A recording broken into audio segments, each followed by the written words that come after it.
Hello everyone, प्यारे बच्चों। तो करंट इलेक्ट्रिसिटी में आज जो टॉपिक हम लोग पढ़ने वाले हैं वो है heating effect of electric current. See electric current जो है वो कई प्रकार के इफेक्ट शो करते हैं। ठीक है, कौन कौन से इफेक्ट शो करते हैं?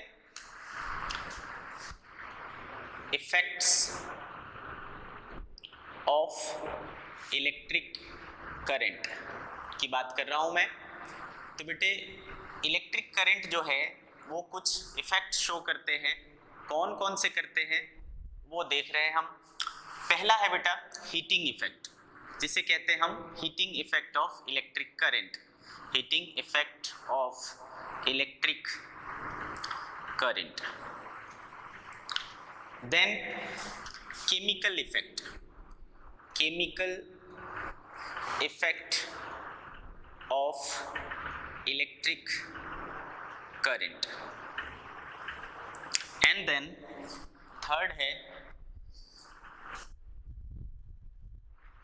Magnetic effect of electric current. Magnetic effect of electric current. ये तीन प्रकार के इफेक्ट होते हैं। आ रही बात समझ में? Heating effect, chemical effect and magnetic effect.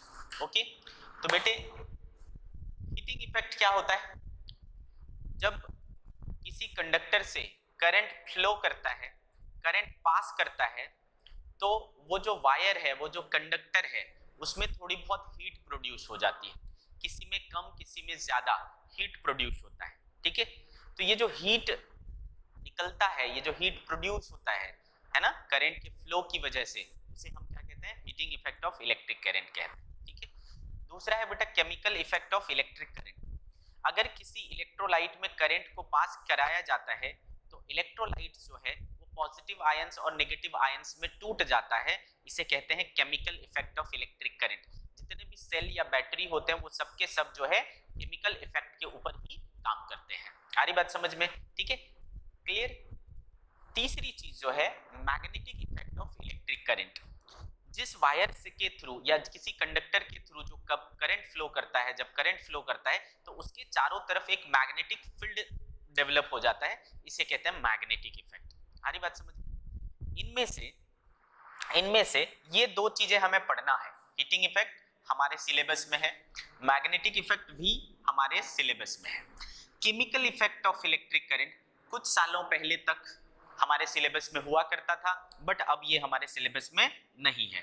ठीक है, तो इसे हम नहीं पढ़ेंगे। ठीक है, तो हम किसे किसे पढ़ने वाले? Heating effect of electric current and magnetic effect of electric current. Magnetic effect of electric current बहुत इंपॉर्टेंट टॉपिक है, काफी वास्ट है, तो इसको जो है एक अलग चैप्टर के अंदर ही पढ़ते हैं। इसके बाद का जो चैप्टर होगा वो magnetic effect of electric current होगा। एक पूरा का पूरा चैप्टर है जो हम नेक्स्ट चैप्टर में पढ़ेंगे। एंड ये heating effect of electric current वो हम अभी पढ़ने वाले हैं। ठीक है, इसी चैप्टर में heating effect of electric current. ठीक है बेटा, और केमिकल इफेक्ट हमें पढ़ना ही नहीं। तो हम शुरुआत करेंगे heating effect of electric current से।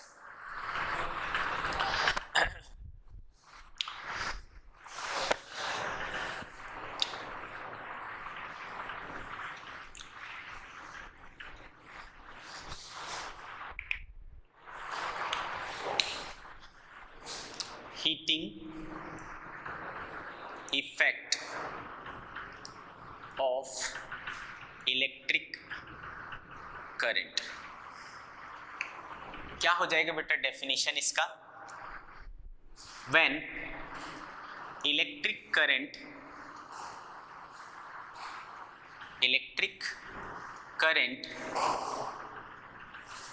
is passed through a conductor, it gets heated up. This phenomena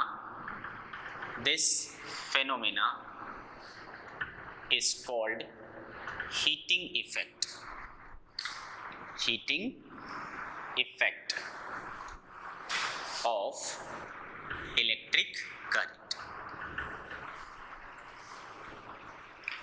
ठीक है बेटा, क्या बोला हमने, जब कभी है ना कंडक्टर से होकर के करंट पास करता है, ठीक है, तो वो क्या हो जाता है, धीरे धीरे गर्म हो जाता है, उसमें हीट प्रोड्यूस हो जाता है, उसकी हीट बढ़ जाती है। आ रही बात समझ में? इस घटना को, इस फिनोमेना को, है ना, क्योंकि ये करंट के फ्लो होने की वजह से होता है, जब तक उसमें से करंट फ्लो नहीं करेगा तब तक उसमें हीट जेनरेट नहीं होगा। तो करंट के फ्लो होने के कारण ही वो हीट डेवलप हो रहा है, तो ये करंट की फेनोमेना हुई, है ना, ये करंट का कैरेक्टरिस्टिक हुआ कि भैया करंट जब फ्लो करेगा किसी कंडक्टर से वहां हीट प्रोड्यूस होगा और उसका टेम्परेचर बढ़ेगा, हीटेड अप हो जाएगा। आ रही बात समझ में? तो इस फेनोमेना को करंट का हम क्या कहते हैं, heating effect of electric current कहते हैं। अब सवाल ये उठता है कि कितना हीट प्रोड्यूस होगा, ठीक है, तो हम देखेंगे heat produced in a conductor. आइए, heat produced in a conductor. तो बच्चे हमको पता है कि पोटेंशियल डिफरेंस जो होता है वो work done per unit charge होता है। क्या हमें ये चीज पता है? ऑब्वियसली, ठीक है, पोटेंशियल डिफरेंस जो होता है वो work done per unit charge होता है। तो वर्क डन कितना होता है भैया? V into Q. तो जब भी कोई Q charge V potential difference से क्रॉस करता है तो उसमें क्या होता है, इतना वर्क डन हो जाता है, ठीक है बेटा। तो और हमें ये भी पता है कि करंट जो होता है वो rate of flow of charge होता है। तो यहाँ से Q बराबर क्या हो सकता है बेटा? I इंटू टी हो सकता है। तो हम क्या कर सकते हैं, work done equal to V और Q की जगह क्या हम IT लिख सकते हैं? यस, IT लिख सकते हैं, ठीक है बेटा। तो वर्क डन कितना हो जाता है? V into I into T. ये जो वर्क डन एक्सटर्नल फोर्स कर रहा है वो एनर्जी के रूप में स्टोर होता है, और वो जो एनर्जी के रूप में स्टोर होता है वो कौन सी एनर्जी है? हीट एनर्जी है। मतलब this work done gets converted into heat energy, ठीक है। तो अगर ये पूरा का पूरा वर्क डन हीट में कन्वर्ट हो गया तो H बराबर क्या हो जाएगा बेटा? V into I into T. This is the heat developed, ठीक, हीट डेवलप्ड। आ रही बात समझ में? V into I into T. इसमें अगर हम ओम्स लॉ लगाएं तो वहां से हमें पता है V equals to I into R होता है। तो बेटे अगर इस V के बदले ये वैल्यू पुट कर लें तो H equals to I R into I into T क्या हो जाएगा बेटा? आई स्क्वायर आर टी हो जाएगा, ठीक है। हीट डेवलप्ड क्या हो जाएगा? आई स्क्वायर आर टी। ये वो फॉर्मूला है बेटा जो आप क्लास 10th से ही जानते हैं, है ना, क्लास 10th में भी आपने पढ़ा है कि हीट डेवलप जो है वो कितना होता है? आई स्क्वायर आर टी होता है। और इसको जूल्स लॉ ऑफ हीटिंग भी कहते हैं, जूल्स लॉ ऑफ हीटिंग भी कहते हैं, आपको शायद याद होगा, ठीक है। तो ये एक फॉर्मूला मिला बेटा आपको हीट कैलकुलेट करने का, ये सेकेंड फॉर्मूला मिल रहा है। और बेटे क्योंकि अभी अभी आपने देखा V equals to I R होता है, तो हम I बराबर क्या लिख सकते हैं? V बाय आर लिख सकते हैं। तो हम I के बदले अगर V बाय आर रिप्लेस करें तो V बाय आर और T क्या हो जाएगा बेटा? V square by R into T. तो हीट का एक और फॉर्मूला मिला। तो we have three formula to calculate heat, V I T, I square R T and V square by R into T. This much heat will be produced. Clear है मेरी बातें? अब यहां जो जूल्स लॉ ऑफ हीटिंग है ये क्या कहता है, ठीक है, इस चीज को समझते हैं।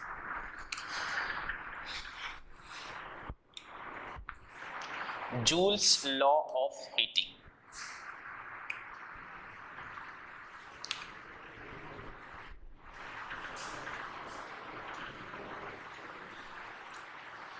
तो जूल नाम के जो साइंटिस्ट थे उन्होंने किसी कंडक्टर में जो हीटिंग इफेक्ट है उसके बारे में प्रैक्टिकली एनालिसिस किया और बोला तीन बातें, मतलब तीन स्टेटमेंट हैं इसके, ठीक। पहला उन्होंने बोला if resistance and time is constant, heat produced is directly proportional to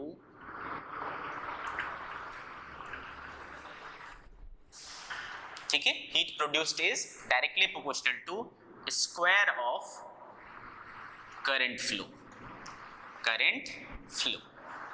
ठीक, that is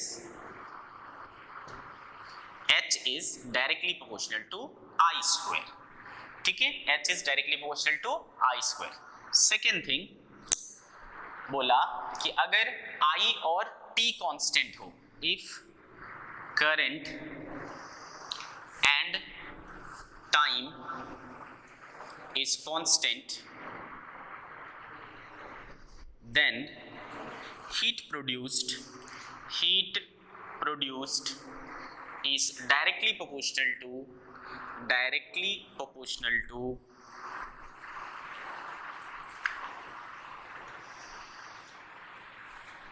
resistance, okay, of conductor, ठीक है बेटा. तो therefore H directly proportional to इस टाइम क्या हो जाएगा, R हो जाएगा. Second equation, second statement. And third क्या बोला बेटे कि अगर I और R यानी करंट और रेजिस्टेंस दोनों चीज कांस्टेंट रहे तो हीट किस पे डिपेंड करेगा, टाइम पर डिपेंड करेगा, है ना, कितना, डायरेक्टली प्रोपोर्शनल. तो थर्ड हो गया बेटा, if current and time is constant, then heat produced is directly proportional to time. Sorry, if current and नहीं resistance ना, sorry, if current and resistance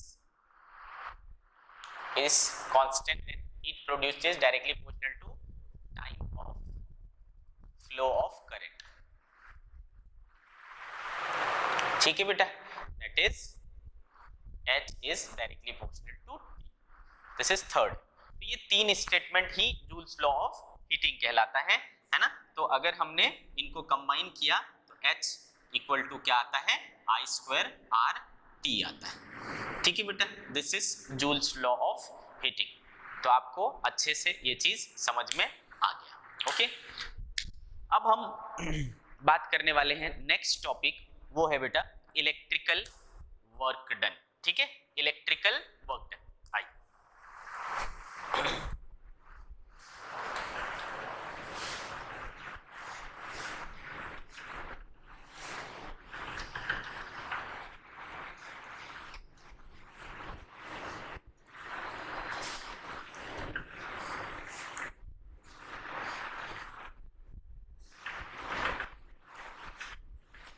see this electrical work done.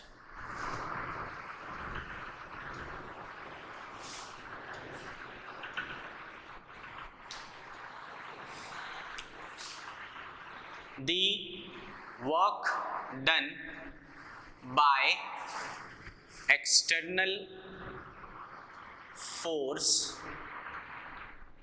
to move a charge across any potential difference is called work done against electrical force.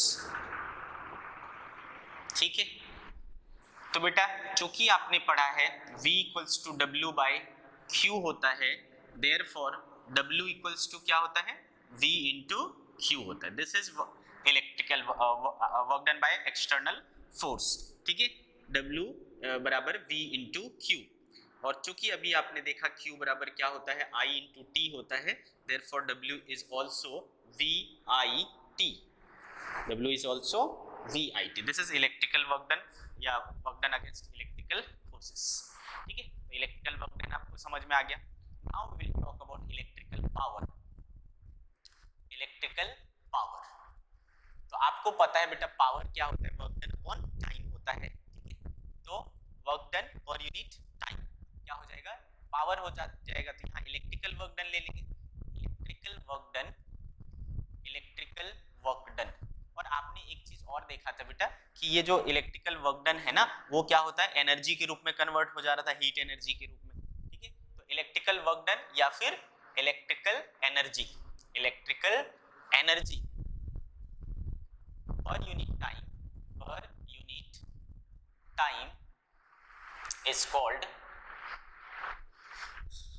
electrical power, electrical power। ठीक है बेटा, that is, तो power equals to क्या हो गया बेटा, work done upon time. अभी अभी देखो आपने वर्क डन क्या निकाल के लाया, VIT upon T, T cancel हो जाएगा, तो we have power V into I। ठीक है, तो पावर इक्वल्स टू क्या होता है बेटा, वोल्टेज इंटू करंट होता है। ठीक है, पावर इक्वल टू क्या होता है, वोल्टेज इंटू करंट होता है। ये बात अपने को समझ में आ गया। और कुछ कर सकते हैं, यस, तो ये वोल्टेज है और ये करंट है। क्योंकि हमने पढ़ा है V equals to I R होता है, तो V के बदले अगर हमने आई आर रख दिया तो V P इक्वल्स टू क्या हो जाएगा, आई स्क्वायर आर भी हो जाएगा। ये एक और फॉर्मूला हो गया। और अगर यहाँ से मैंने I बराबर V बाय आर रख लिया तो ये क्या हो जाएगा, P equals to V square by R. तो हमें पावर निकालने के लिए तीन फॉर्मूले मिले। ठीक है, पावर निकालने के लिए तीन फॉर्मूले मिले। अगर हमें बच्चे इसका यूनिट निकालना हो, किस चीज का, पावर का, तो पावर का वही यूनिट होगा, वही डायमेंशन होगा जो हमेशा होता था, है ना, हमेशा होता था। तो बेटे पावर का आपने क्या जाना है ना, पावर का होता है जूल पर सेकेंड। तो एसआई यूनिट इसका जो है वो है जूल पर सेकेंड। ठीक है, जिसे हम और किस नाम से जानते हैं, वैट। ठीक है, काहे से शो करते हैं, W से। ठीक है, तो ये इसका एसआई यूनिट होता है। कुछ और भी यूनिट होते हैं, किलोवाट। किलोवाट क्या होता है बेटा, 10⁻³ वाट। मेगावाट, मेगावाट क्या होता है बेटा, 10⁻⁶ वाट। एंड होता है 1 हॉर्स पावर, 1 HP, 746 वाट। ठीक है, ये कभी कभी यूज होते हैं। ठीक है, तो इनको अपने को याद रखना है।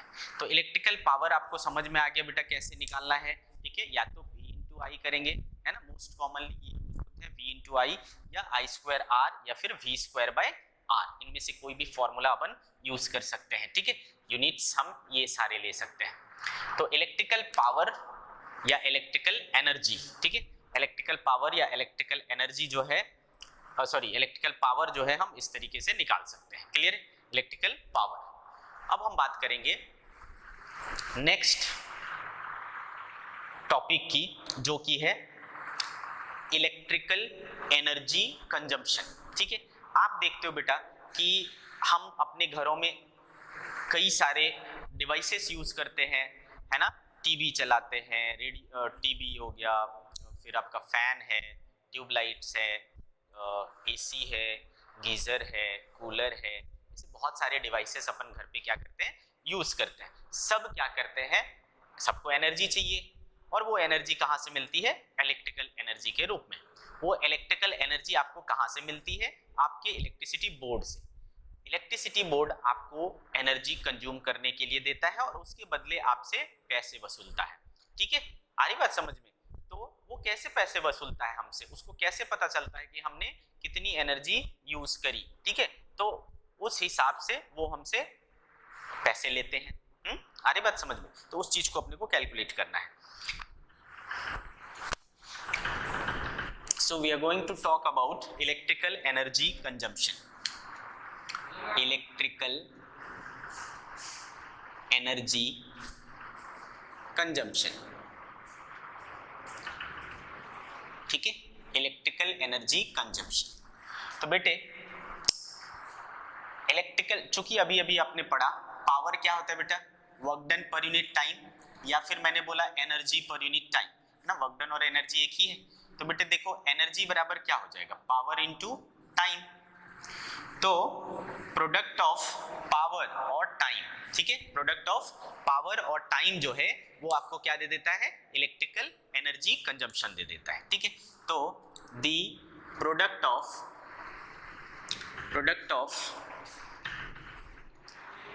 Power and time gives energy consumed by any electrical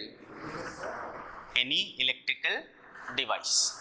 Okay, the product of power and time gives energy consumption by any electrical device. तो E बराबर क्या हो गया बेटा, पावर इनटू टाइम, ठीक है, इस तरीके से आप निकाल सकते हैं। अब देखो एनर्जी की अगर मैं एसआई यूनिट की बात करूं, एसआई यूनिट, तो वो तो बेटा आपको पता ही है जूल ही होना है ना, एनर्जी का यूनिट तो क्या होगा, जूल होगा। लेकिन जूल जो है ना बेटा वो काफी छोटी यूनिट है, ठीक है, जूल काफी छोटी यूनिट है। तो आपको घर पे क्या है बहुत ज्यादा एनर्जी यूज होती है, महीने भर का देखेंगे तो काफी ज्यादा एनर्जी यूज होता है, उसको अगर आप जूल में करोगे ना तो काफी बड़ा नंबर आएगा, ठीक है। तो उतना बड़ा नंबर से अच्छा है कि हम एक बड़ी यूनिट ले लें, बड़ा यूनिट ले लेंगे नंबर छोटे हो जाएंगे। अरे बात समझ में, तो हम एक कॉमर्शियल यूनिट बनाते हैं, जो आपको पता होगा आपने क्लास 10th में पढ़ा है, ठीक है। तो कॉमर्शियल यूनिट जो होता है ना इलेक्ट्रिकल एनर्जी कंजम्पशन का, वो क्या होता है, commercial unit of electrical energy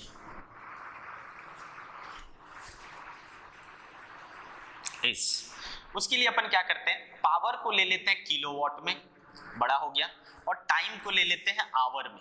तो ये क्या हो गया बेटा, किलोवाट आवर। तो ये जो किलोवाट आवर है ना, इसे हम कहते हैं commercial unit of electrical energy, और 1 किलोवाट आवर को ही कहा जाता है बेटा 1 यूनिट।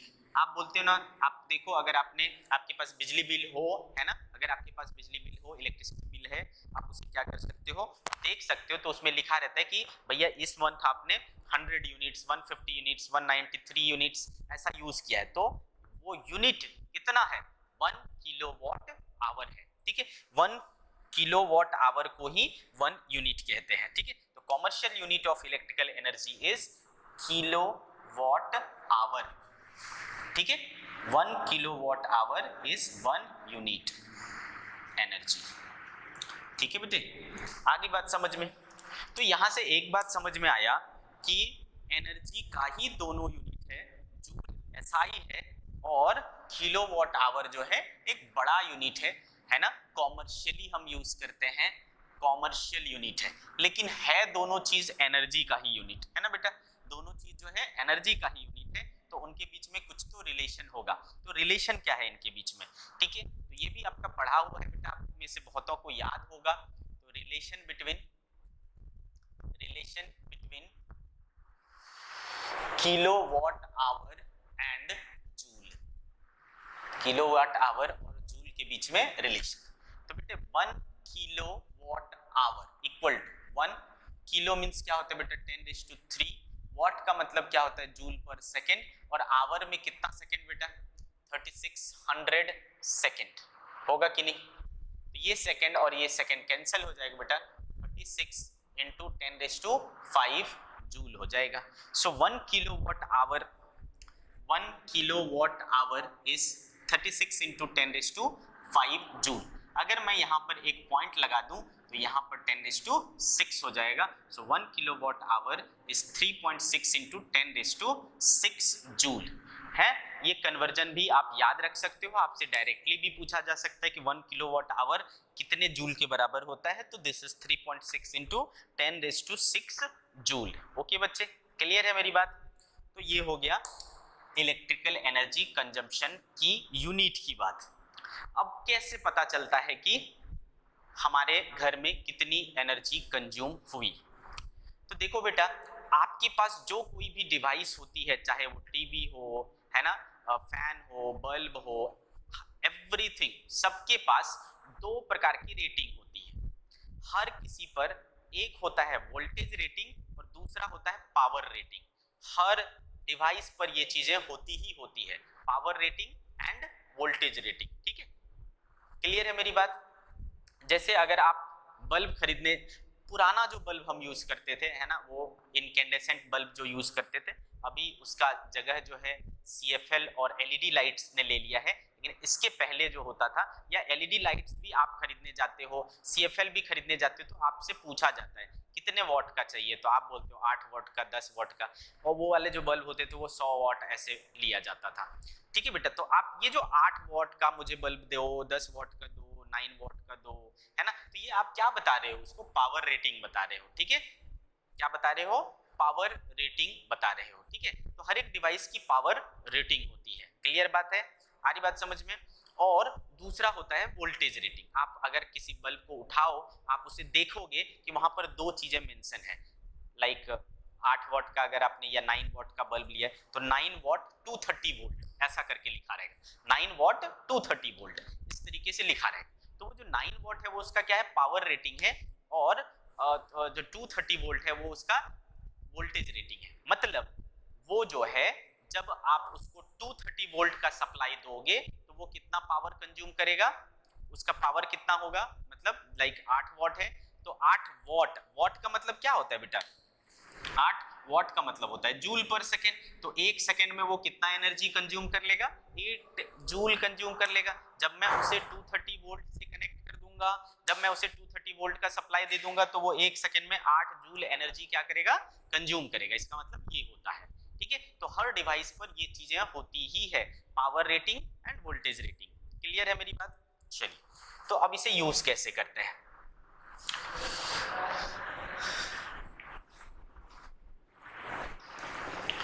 मैं आपको सिखा रहा हूं बेटा कि बिजली बिल को कैसे कैलकुलेट करते हैं। ठीक है, तो बच्चे मान लिया जाए कि आपके घर में 4 बल्ब है।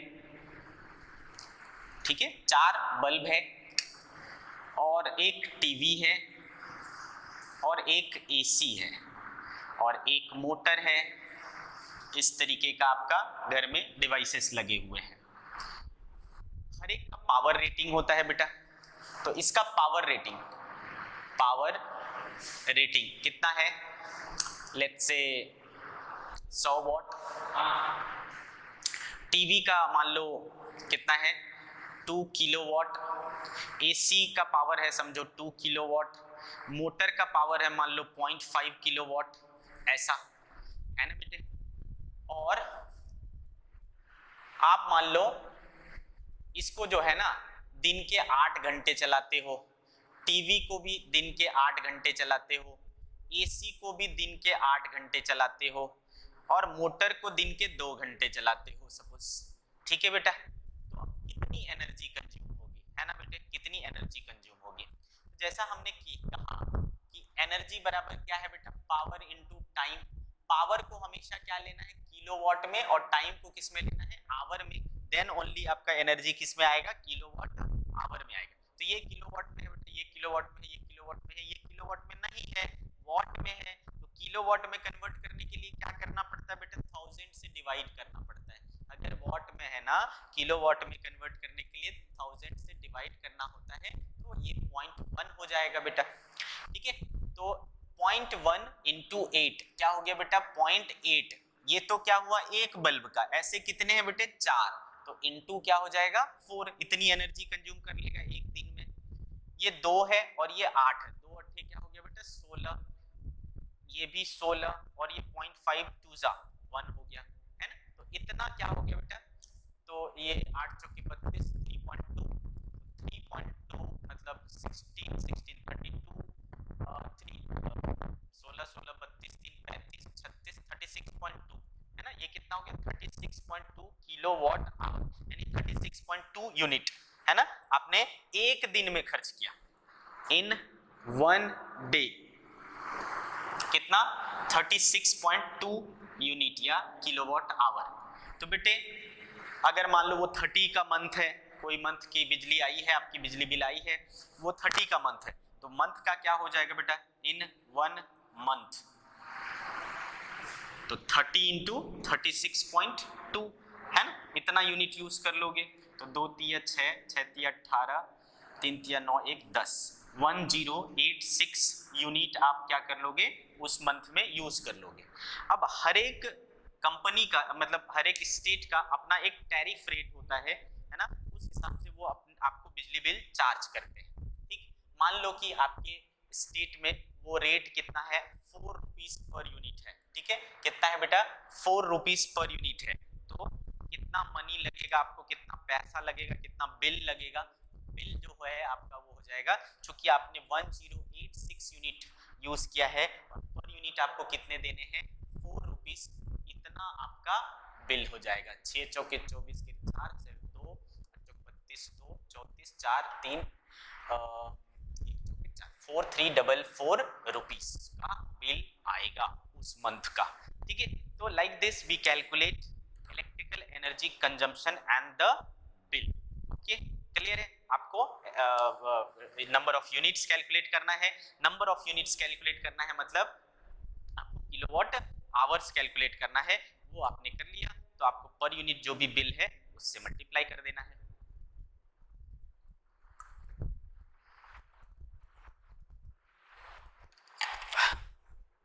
ठीक है, इलेक्ट्रिकल एनर्जी कंजम्पशन की बात हो गई।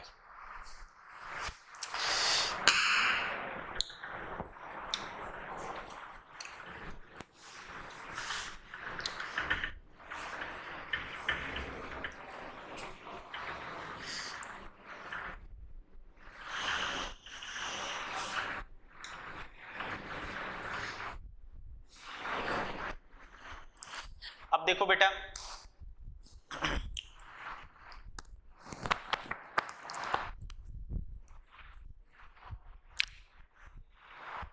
बल्ब जो पुराना वाला होता था जिसे हम इनकैंडेसेंट बल्ब कहते थे, वो फिलामेंट वाली जो बल्ब होती थी है ना, वो हीटिंग इफेक्ट पर काम करता था। किस पर काम करता था? हीटिंग इफेक्ट पर काम करता था। ठीक है, जैसा मैंने बताया किसी भी बल्ब के पास एक पावर रेटिंग होगा और दूसरा है ना, एक पावर रेटिंग और दूसरा वोल्टेज रेटिंग होगा। ठीक है, आ रही बात समझ? अगर हम इन बल्ब्स को है ना सीरीज में या पैरेलल में कनेक्ट करते हैं है ना, सीरीज या पैरेलल में कनेक्ट करते हैं तो उसका आप इक्विवेलेंस निकाल सकते हो। ठीक है, आइए हम बात करते हैं सीरीज कनेक्शन ऑफ बल्ब। ठीक है, तो मान लो बच्चे कि बल्ब का सिंबल कुछ इस तरीके का होता है, this is the symbol of bulb. ठीक है, तो बेटे जब भी आप कोई बल्ब लेते हो, जैसा मैंने बोला दो चीजें उसके पास होती है, power rating end voltage rating. इसका मान लो पावर रेटिंग P1 है, वोल्टेज रेटिंग V1 है। इसका मान लो P2 है, वोल्टेज रेटिंग V2 है। ठीक है, और इसको हमने एक बैटरी से जोड़ा V से, इसको हमने बैटरी से जोड़ा V से। ठीक है, तो ये हो गया आपका सीरीज कनेक्शन ऑफ बल्ब। ठीक है, सीरीज कनेक्शन ऑफ बल्ब। तो बेटे क्या होता है, चूंकि अभी अभी आपको पता है सीरीज कनेक्शन होगा तो करंट क्या होगा बेटा, दोनों में सेम होगा है ना। सीरीज कनेक्शन में क्या सेम होता है, करंट सेम होता है। तो चूंकि आपको पता है बेटा, चूंकि आपको पता है कि पावर क्या होता है, एक फॉर्मूला हमने पढ़ा V²/R पढ़ा था क्या, पावर का फॉर्मूला क्या होता है V²/R। तो R बराबर क्या होगा बेटा V²/P है ना, R बराबर क्या होगा V²/P। तो इस प्रकार से R1 जो है ना वो क्या हो जाएगा बेटा V1²/P1 हो जाएगा है ना। तो इससे हमें क्या होगा, यहाँ का रेजिस्टेंस निकल जाएगा V1²/P1। सिमिलरली बेटे सेकेंड वाले बल्ब का भी रेजिस्टेंस निकल जाएगा V2²/P2 है ना, तो इसका रेजिस्टेंस हो जाएगा V2²/P2। ओके, आ रहा है समझ में आपको? अब बेटे, अब चूंकि ये दोनों बल्ब जो है ना सीरीज में कनेक्टेड है तो इनका रेजिस्टेंस इक्विवेलेंट कितना हो जाएगा बेटा, सीरीज कनेक्शन में क्या करते थे, ऐड हो जाता था, तो क्या हो जाएगा R1 + R2 हो जाएगा। R1 हमारे पास है V1²/P1 और R2 हमारे पास है V2 स्क्वायर बाई P2, ये हो गया हमारा R इक्विवेलेंट। क्लियर है? V1 square by P1 plus V2 square by P2। बहुत अच्छे। अब बेटा हम इसे क्या कर सकते हैं, इसको एक इक्विवेलेंट सर्किट से शो कर देते हैं। सिंगल बल्ब बना लिया हमने, है ना, सिंगल बल्ब बना लिया हमने, इसको वोल्टेज दे दिया V, ठीक है, हमने इसको वोल्टेज दे दिया V, ओके। तो बेटे इसका जो R इक्विवेलेंट है वो कितना आया, V1 square by P1 plus V2 square by P2, है ना, और वोल्टेज हमने क्या दिया V। अब जो ये पावर कंज्यूम करेगा, तो चूंकि आपको पता है पावर बराबर क्या होता है, V स्क्वायर बाय R। तो अब R आप कौन सा लोगे बेटा, R इक्विवेलेंट लोगे कि नहीं, तो P इक्विवेलेंट जो है, और ये मुझे क्या दे देगा, इक्विवेलेंट पावर दे देगा, तो P इक्विवेलेंट इक्वल टू क्या हो जाएगा, V square bye R equivalent, ठीक है। तो R इक्विवेलेंट हमारे पास क्या चीज कितना है बेटा, V1 square by P1 plus V2 square by P2, ऐसा है हमारे पास, ठीक है। V1 square by P1 plus V2 square by P2, इतना आ जाएगा अपने को क्या, इक्विवेलेंट पावर, कि वो कितना पावर कंज्यूम करे।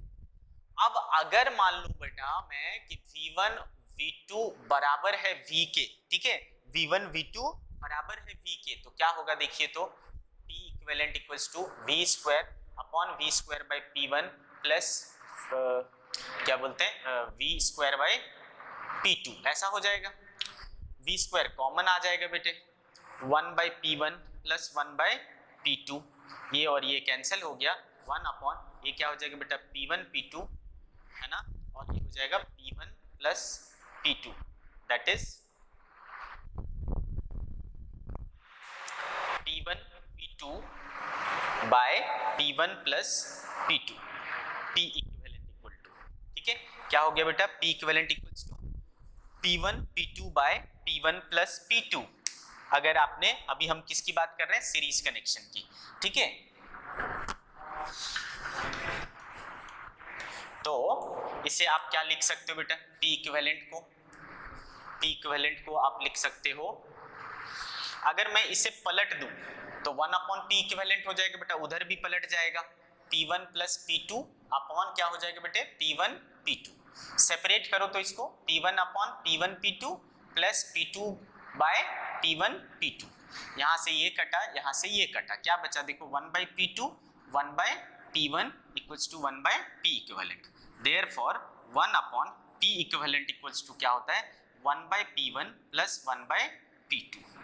और अगर सेल्स हम सीरीज और बल्ब्स अगर हम सीरीज में लगाएंगे तो वो भी यूं कंटिन्यू होता चला जाएगा।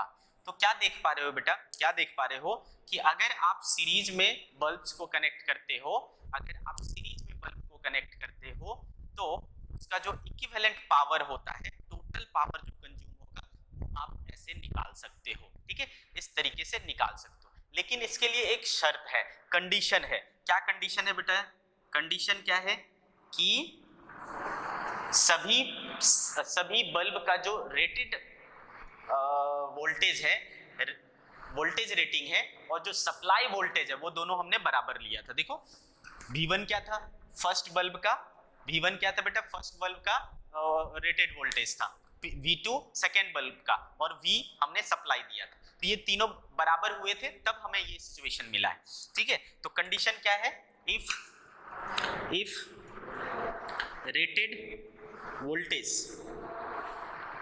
of bulbs and supply voltage is same, तभी ये लागू होगा। क्लियर है बेटा, तो क्या देख रहे हो आप, ये ऐसा फॉर्मेट हमें कहाँ दिखता था बेटा, रेजिस्टेंस के पैरेलल कॉम्बिनेशन में दिखता था।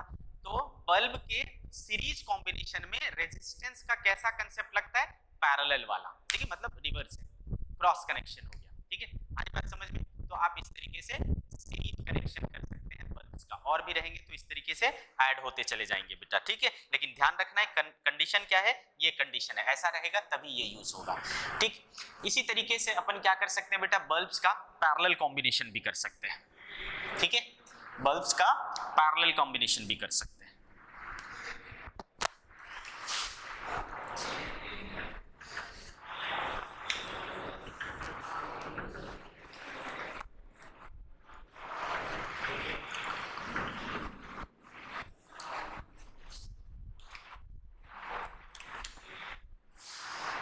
पैरेलल कॉम्बिनेशन ऑफ बल्ब्स, इस बार हमने पैरेलल कॉम्बिनेशन किया, दो ही बल्ब लेता हूं, ठीक है, इस तरीके से। अगेन बेटा इसका P1, इसका V1, इसका P2, इसका V2, ठीक है, P1 V1 P2 V2, और हमने इसे एक सप्लाई दे दिया V का, ठीक है। तो ऑब्वियसली बेटा क्या होगा इस बार, इसमें रेजिस्टेंस कितना हो जाएगा, R1 इक्वल टू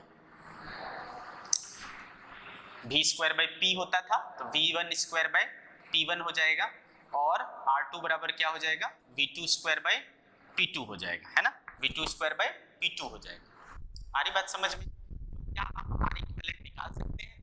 तो पैरेलल में क्या होता था बेटा, 1 by R equivalent equals to 1 by R1 plus 1 by R2, 1 by R1 के बदले क्या हो जाएगा, है ना, V1 स्क्वायर, तो P1 ऊपर चला जाएगा, P1 बाय V1 स्क्वायर, और ये हो जाएगा P2 by V2 square, 1 by R equivalent. आ रही बात समझ में? ये हो गया बेटे 1 बाय R इक्विवेलेंट। अब बेटे अब जो ओवरऑल पावर है ना, वो हमें पता है क्या होता है, V स्क्वायर बाय R होता है। हमने कितना वोल्टेज सप्लाई दे दिया तो V स्क्वायर, और R की जगह हमें क्या लगाना है बेटा, R इक्विवेलेंट लगाना है। हम इसे क्या लिख सकते हैं, V square into 1 by R equivalent, और 1 बाय R इक्विवेलेंट की जगह V1 बाय V1 स्क्वायर और V2 बाय V2 स्क्वायर, ऐसा लिख सकते हैं। ओके बेटे, अब इस बार फिर से, है ना, इस बार फिर से अगर मैंने ले लिया V1 बराबर V2 बराबर V, ठीक है, V1 बराबर V2 बराबर V, तो फिर P इक्विवेलेंट क्या निकल के आएगा, V स्क्वायर P1 बाय ये भी V स्क्वायर हो जाएगा, P2 बाय ये भी V स्क्वायर हो जाएगा। ये V स्क्वायर कॉमन आकर के इसको कैंसिल कर लेगा, और P इक्विवेलेंट जो निकल के आ रहा है P1 प्लस P2, और अगर पैरेलल में कनेक्टेड होते बेटे तो और ये ऐड होते चले जाते। अरे सर मजा ही आ गया, ये तो है ना, ये तो मजा ही आ गया। क्या कुछ ज्यादा टेंशन नहीं है, बस सीरीज वाले में पैरेलल का फॉर्मूला लगाना है, पैरेलल वाले में सीरीज का फॉर्मूला लगाना है, कुछ टेंशन ही नहीं है इसमें, है ना, बस क्रॉस कनेक्शन हो रहा है, ठीक है। तो बल्ब के केस में आपको रेजिस्टेंस का रिवर्स कंसेप्ट यूज करना है। शर्त बस याद रखनी है बेटा, ये दोनों के दोनों केसेस हम कभी लगा सकते हैं जब सप्लाई वोल्टेज और रेटेड वोल्टेज सेम हो, ठीक है। सारे बल्ब्स का रेटेड वोल्टेज और सप्लाई वोल्टेज अगर सेम है तो हम ये फॉर्मूला लगा सकते हैं। सीरीज के केस में 1 upon P equivalent equals to 1 upon P1 plus 1 upon P2, and parallel के केस में P equivalent equals to P1 plus P2 and so on. इस तरीके से आप, है ना, इसे सॉल्व कर सकते हैं। ओके,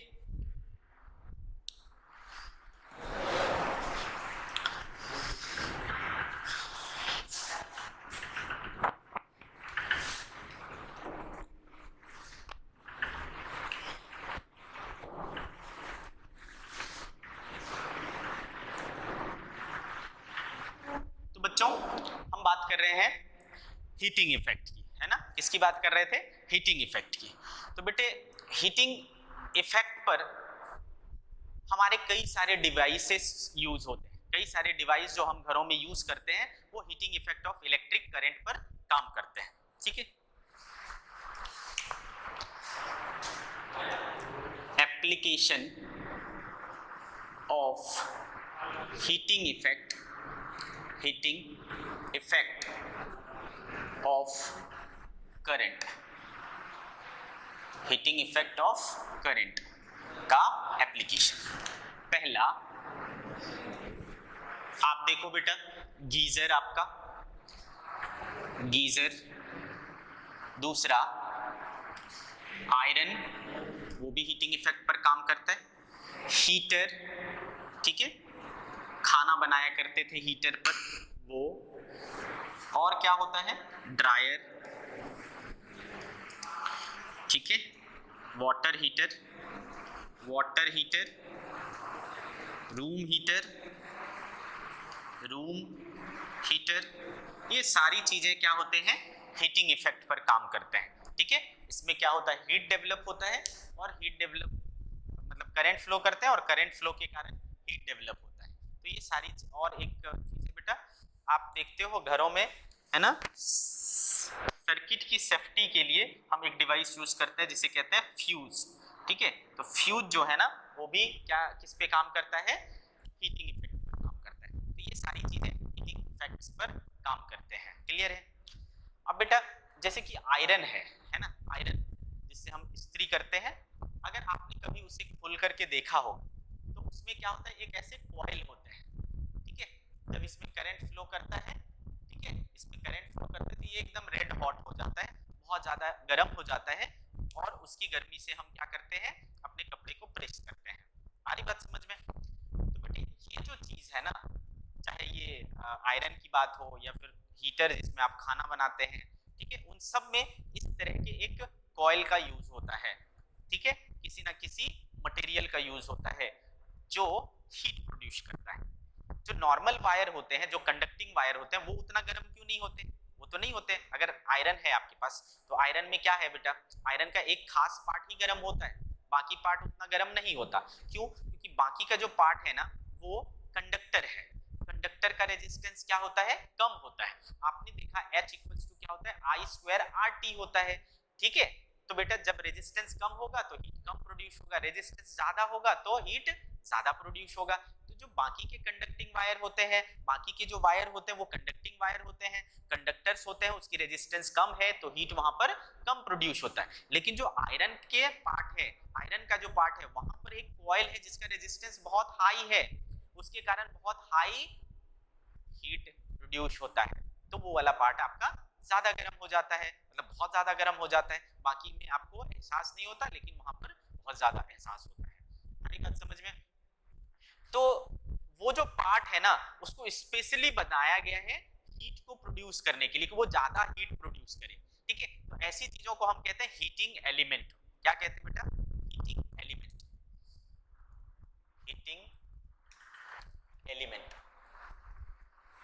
तो इसको क्या कहेंगे बेटा? Material which produces high quantity of heat, high quantity of heat when current is passed through, when current is passed through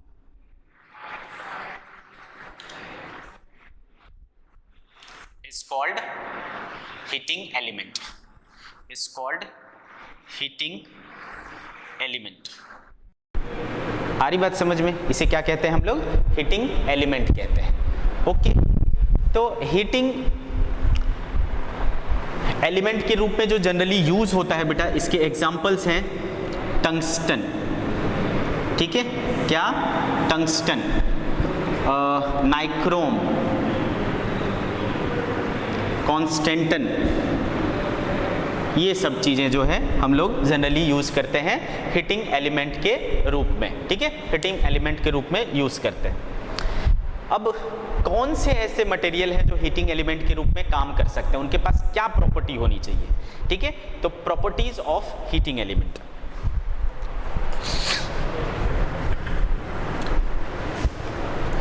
properties of heating element.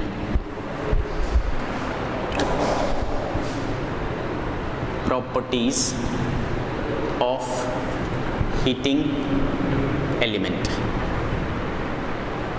ठीक है, पहली चीज तो भैया इसकी जो रेजिस्टेंस है वो हाई होनी चाहिए, तभी तो ज़्यादा हीट प्रोड्यूस करेगा बेटा, है ना। रेजिस्टेंस हाई होगा तो हीट ज़्यादा प्रोड्यूस होगा, तो रेजिस्टेंस बहुत ज़्यादा होना चाहिए। रेजिस्टेंस कैसे ज़्यादा होगा? जब उसकी रेजिस्टिविटी ज़्यादा होगी, ठीक है, तो हाई रेजिस्टिविटी होना चाहिए, ठीक है। तो पहली प्रॉपर्टी क्या हो गई? High resistivity, resistivity. दूसरी चीज अब बेटा चूंकि बहुत ज़्यादा हीट पैदा हो रहा है ना, अगर वो हीट इतना ज़्यादा हो कि उसके मेल्टिंग पॉइंट को क्रॉस कर जाए, तो वो जो मटेरियल है वो तो मेल्ट हो जाएगा, है ना। मेल्ट हो जाएगा तो सर्किट ब्रेक हो जाएगा बेटा, है ना। तो ऐसा हमारे लिए फेवरेबल नहीं है ना, ऐसा हमारे लिए फेवरेबल नहीं है। तो उसको मेल्ट नहीं होना चाहिए, है ना। मेल्ट हो जाएगा तो काम गड़बड़ हो जाएगा। अब मान लो बल्ब का फिलामेंट है वो मेल्ट हो जाएगा तो फिर तो काम ही करना बंद कर देगा, तो वो मेल्ट नहीं होना चाहिए। अब मेल्ट कब नहीं होगा बेटा? जब उसकी मेल्टिंग पॉइंट बहुत ज़्यादा हाई होगी, ठीक है। तो ऐसे मटेरियल की जो मेल्टिंग पॉइंट होनी चाहिए वो हाई होनी चाहिए। तो दूसरी चीज़ है high melting point, melting point. And तीसरी चीज़ है, अब बेटा वहाँ पर क्या है, बहुत ज़्यादा हीट है, बहुत ज़्यादा हीट है, तो उससे क्या हो सकता है, उसमें आग पकड़ सकता है। आग पकड़ लेगा तो वो जल जाएगा, है ना। आग पकड़ लेगा तो वो क्या होगा बेटा? जल जाएगा। जलने का जो प्रोसेस है वो बेसिकली क्या कहलाता है बेटा? ऑक्सीडाइज होना, ठीक है। ऑक्सीजन से रिएक्शन करता है, ऑक्सीडाइज हो जाता है। समझ में जलने के लिए क्या जरूरी है बेटा? ऑक्सीजन की जरूरत होती है ना। तो अगर वो ऑक्सीडाइज हो जाएगा, आसानी से जल उठेगा, तो भी काम गड़बड़ हो जाएगा। तो उसको आसानी से ऑक्सीडाइज नहीं होना चाहिए, it should not get easily oxidized, ठीक है। तो शुड नॉट इजीली ऑक्सीडाइज, ठीक है, इजीली ऑक्सीडाइज नहीं होनी चाहिए। तो ये सारी प्रॉपर्टीज एक एलिमेंट के पास होना चाहिए, ठीक है। और ये सब जो चीजें हैं उनमें ये क्वालिटीज और ये प्रॉपर्टीज होते हैं। आ रही बात समझ में? तो ये हुआ बेटा हीटिंग एलिमेंट की प्रॉपर्टीज। ओके, वेल, अच्छे से समझ में आ रहा है?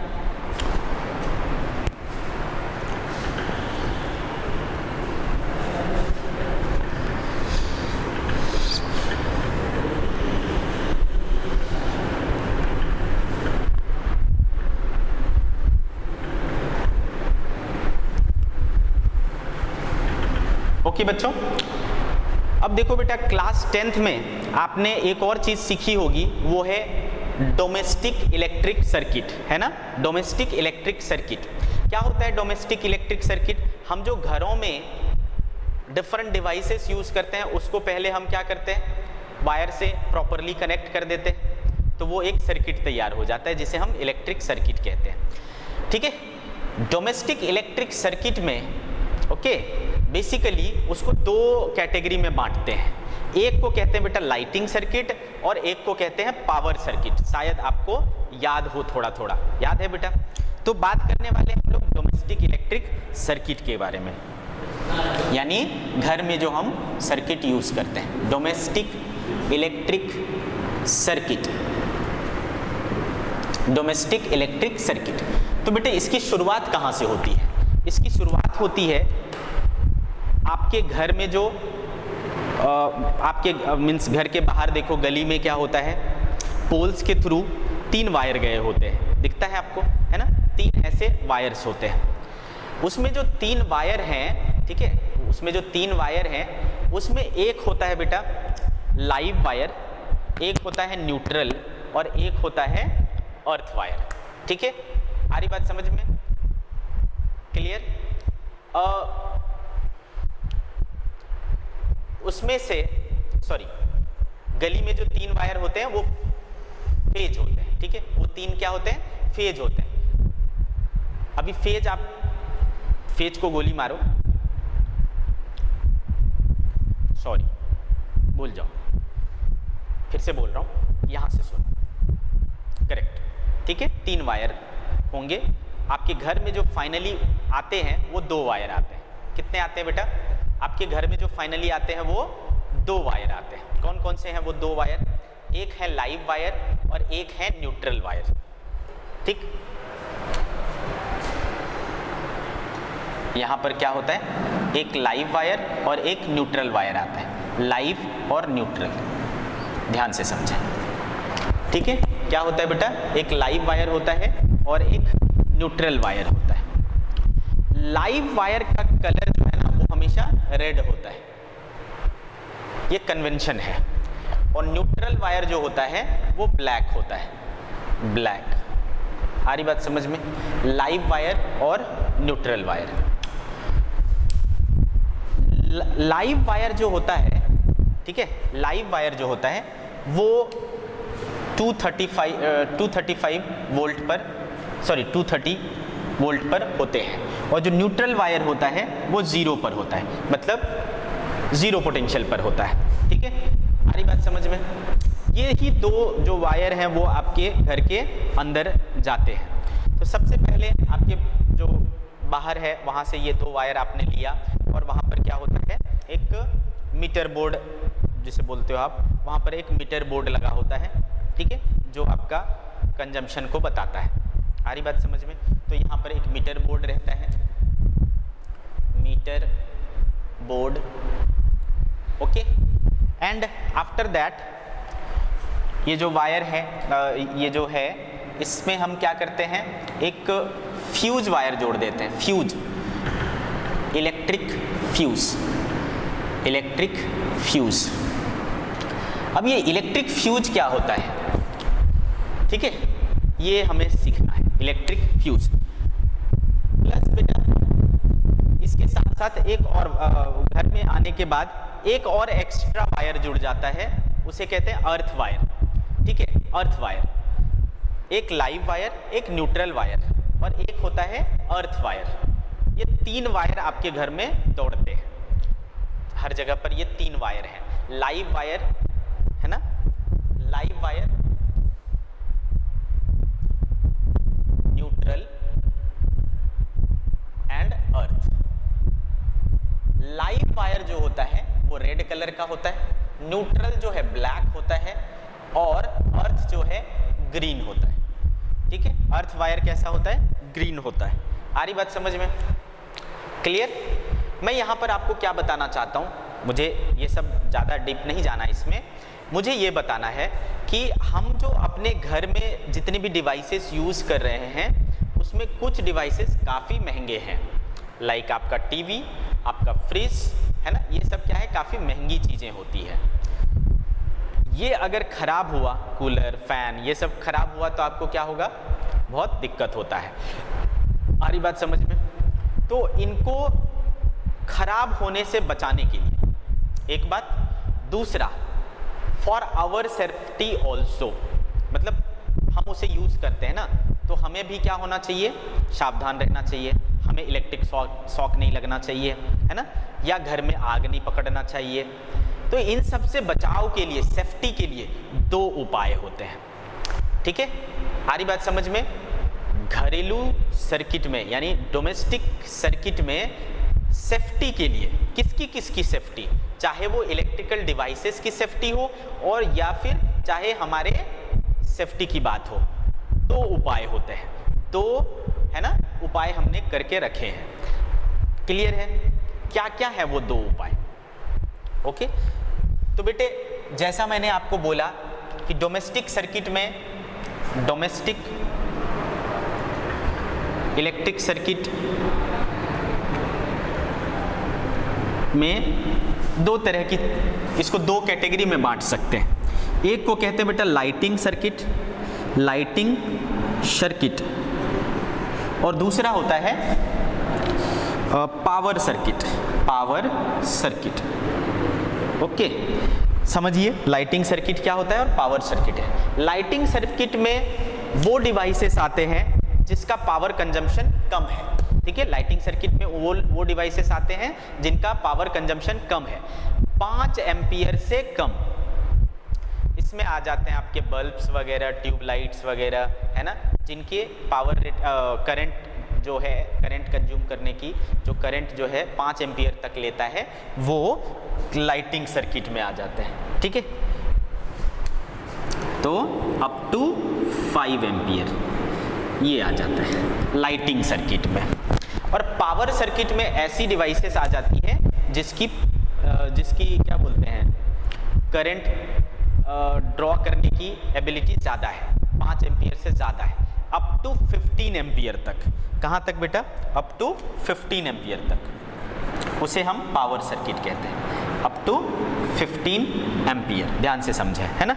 तो बेटा इसमें क्या आ जाते हैं, जैसे एसी हो गया, पीसी हो गया, टीवी हो गया, कूलर हो गया, आयरन हो गया, ये सब चीज़ें जो है ना, गीज़र हो गया, ये सब चीज़ें आपका पावर सर्किट में कहलाते हैं। ठीक है, तो अप टू 5 एम्पियर किस में कनेक्ट होते हैं? लाइटिंग सर्किट कहलाते हैं, और पावर सर्किट में अप टू 15 एम्पियर तक चीज़ें यूज़ होती हैं। आ रही बात समझ में? क्लियर है बेटा?